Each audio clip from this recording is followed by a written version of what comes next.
Os 4 maiores bancos do país acumulam mais de 20% em queda somente nesse ano. Será que ainda vale a pena ter banco na carteira?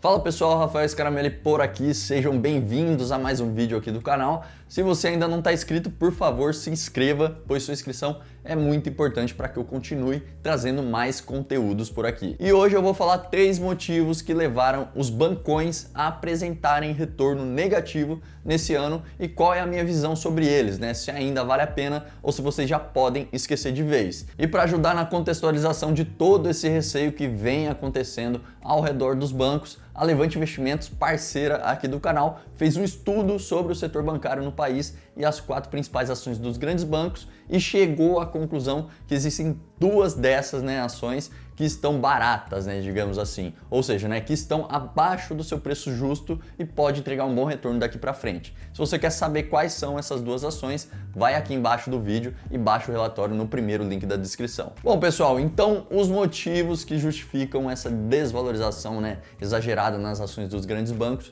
são basicamente 3, Começando pelo primeiro deles, que é o aumento considerável da migração dos serviços físicos para os serviços digitais. Ou seja, hoje em dia a maioria das coisas do dia a dia estão sendo digitalizadas e com os serviços bancários não seria diferente, E devido a essa migração que vem acontecendo, a tendência é que cada vez mais a população se adapte aos serviços digitais e cada vez menos necessite de ir até uma agência física, por exemplo, O que antes era considerado uma forte barreira de entrada para a concorrência no setor, que eram as agências físicas, hoje já não tem tanta força assim. Antes, quanto mais agências um banco detinha, maior era o ganho de escala dele e mais difícil era para um novo concorrente chegar e tomar mercado, pois iria demandar grandes investimentos na abertura de centenas de agências, funcionários e tudo mais. Hoje, mesmo que ainda exista uma grande parcela da população que dependa das agências físicas, esse número com o tempo e com mais pessoas se familiarizando com a tecnologia tende a diminuir drasticamente, Os próprios bancos já vêm nos últimos 5 anos fechando agências pelo Brasil todo e provável que esse movimento continue pelos próximos anos. O ponto é que mesmo com essa digitalização do setor bancário e com o surgimento de muitos concorrentes que já nasceram digitais, no meu ponto de vista, esse não é um motivo que justifique a queda das ações. Tá certo que os bancões estão em um momento de transição onde eles precisam se adequar à nova realidade. E mesmo que a minha realidade, e talvez a sua também seja, de fazer todos os serviços bancários através do próprio celular, temos que lembrar que todos nós vivemos numa bolha, de certa forma. Existe muita gente nesse Brasil que ainda depende dos modos tradicionais para pagar conta, fazer transferência, depósitos e outros serviços, Ou seja, tem muita gente que ainda depende de uma agência bancária. Não podemos ignorar esse fato. Então esse primeiro motivo, como eu já disse, na minha opinião, não justifica a desvalorização das ações. Mas não apenas um único motivo que faz uma ação cair ou subir, São vários motivos juntos. E a próxima razão que com certeza contribuiu para que as ações dos bancos desvalorizassem nesse ano foi o risco regulatório criado por quem, Quem falou governo antes acertou.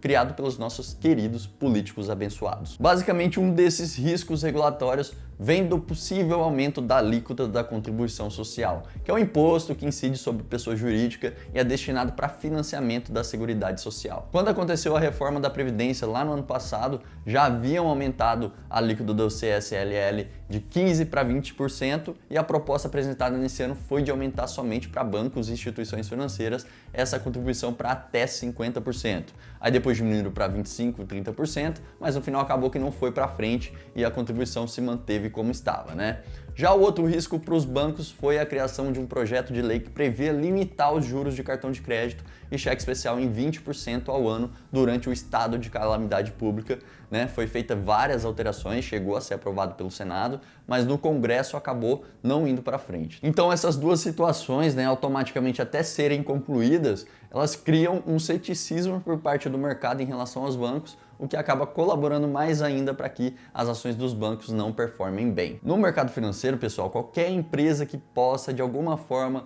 sofrer interferência do governo, será vista com maus olhos pela maioria dos investidores, né? Pela maioria do mercado, no modo geral. Inevitavelmente, suas ações serão penalizadas na cotação. E é basicamente o que vem acontecendo com os bancos nesse ano. Mesmo que nenhuma dessas medidas tenha ido para frente, ainda fica um clima de receio do mercado, né? Pois a qualquer momento pode surgir alguma medida, algum projeto que prejudique de alguma forma as instituições financeiras. E o terceiro motivo que ajudou na performance ruim dos bancos foi a pandemia, que obrigou os bancos a destinarem mais grana para as provisões para suprir um possível aumento das inadimplências causadas pelos efeitos da pandemia. Somente nos primeiros 6 meses do ano, o PDD dos 4 maiores bancos do país chegou a subir mais de 78%, né? Lá em 2019, em dezembro, o PDD acumulado desses bancos ficava na casa de 16 bilhões de reais, chegou aos 25 bilhões de reais no primeiro trimestre de 2020, depois foi para 29 bilhões no segundo trimestre e no terceiro trimestre teve uma queda considerável de 29%,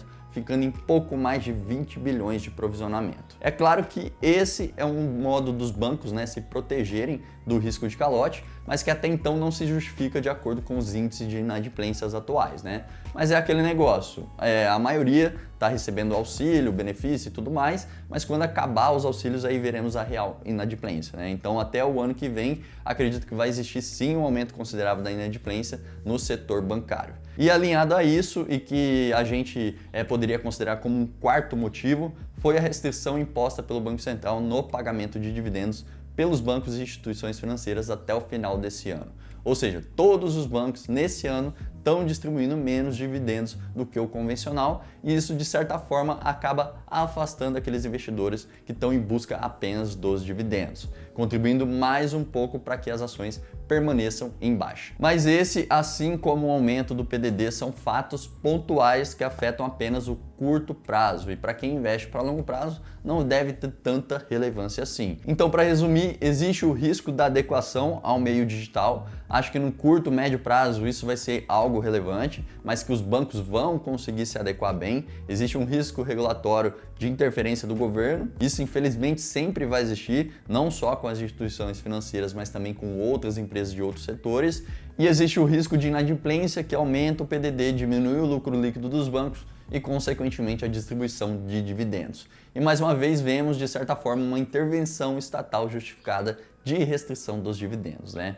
Então, pessoal, tudo isso junto e mais alguns outros detalhes faz com que os investidores fiquem mais céticos ao escolher os bancos para investir a sua grana, né? Mas acredito que isso acontece pois a maioria tem visão apenas de curto e médio prazo.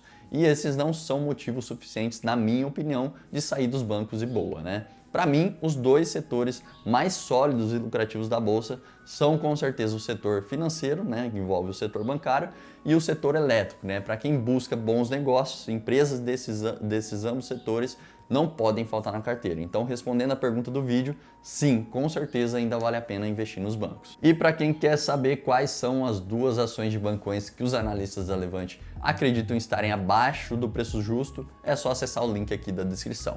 Eu vou ficando por aqui, pessoal. Se gostaram do vídeo, se acham que as informações que eu trouxe por aqui fazem sentido, são relevantes, então deixem um gostei, se inscrevam para receber mais conteúdos como esse e compartilha também para o seu amigo, para o seu tio, enfim, manda para o pessoal aí, tá? Valeu por ter assistido até aqui, um forte abraço e até o próximo vídeo. Tchau, tchau!